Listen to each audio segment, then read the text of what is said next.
Hi, this is Pam from Time Flies Quilt and Sew in Negaunee, Michigan. Tonight I am going to talk to you about thread nets. Thread nets are the magic that keeps your thread on the spool and not flopping around when you are embroidering. I have a 1,000-meter spool here of isocord thread. And because it is stack wound, see how the thread is cross wound on this spool?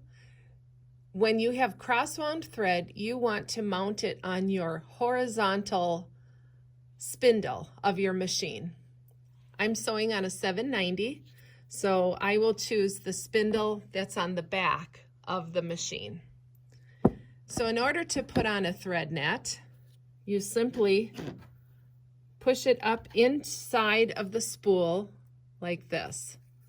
Push it up as far as you can. If your thread net is too big, this one was too big, I just cut it a little bit shorter.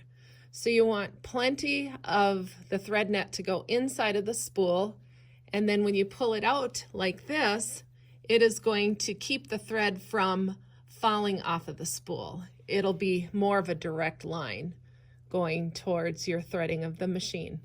So I hope that helps you. Happy sewing!